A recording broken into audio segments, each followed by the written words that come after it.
امی جان، یہ کتنا پرسکون اور میٹھا لفظ ہے نا۔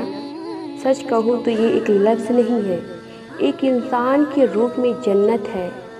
ماں ہو تو مشکلات کیسی، ماں نہ ہو تو زندگی کیسی۔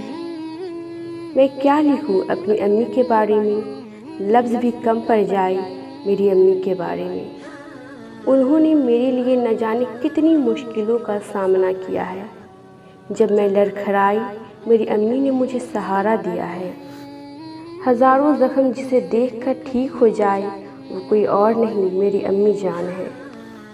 امی جان، آپ دنیا کی ایسی ہستی ہے جن کے ہونے سے گھر میں رحمت اور نور برستا ہے۔ آپ کے بغیر گھر کسی ویران قبرستان کی طرح لگتا ہے۔ ساری دنیا دیکھ لی ہم نے، پر امی جان آپ جیسا خیال اور فکر کرنے والا نہیں دیکھا۔ ماں وہ ہستی ہے جو اپنی دعا سے گنہگار اولاد کو بھی دوزخ سے بچا لیتی ہے۔ میرا پہلا سکون نماز اور دوسرا سکون آپ ہو امی جان۔ محمد صلی اللہ علیہ وسلم نے فرمائے، جس نے اپنے امی کی پیشانی کو چوم لیا سمجھو اس نے خود کو جہنم سے بچا لیا۔ ایک وہی تو ہے جو میری دنیا ساری، اللہ کے بعد مجھے میری امی جان پیاری ہے۔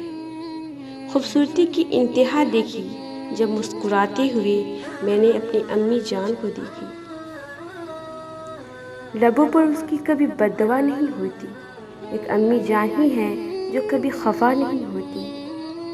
میری یہ کامیابی، یہ عزت، یہ نام آپ سے ہے۔ خدا نے جو بھی دیا مقام وہ آپ سے ہے امی جان۔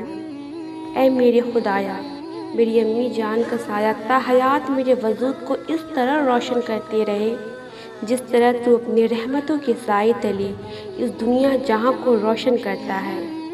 اللہ ہر ماں باپ کو اتنی لمبی عمر دے کہ وہ ساری خوشیاں دیکھ سکے جو اپنے اولاد کے لیے مانگتی ہے۔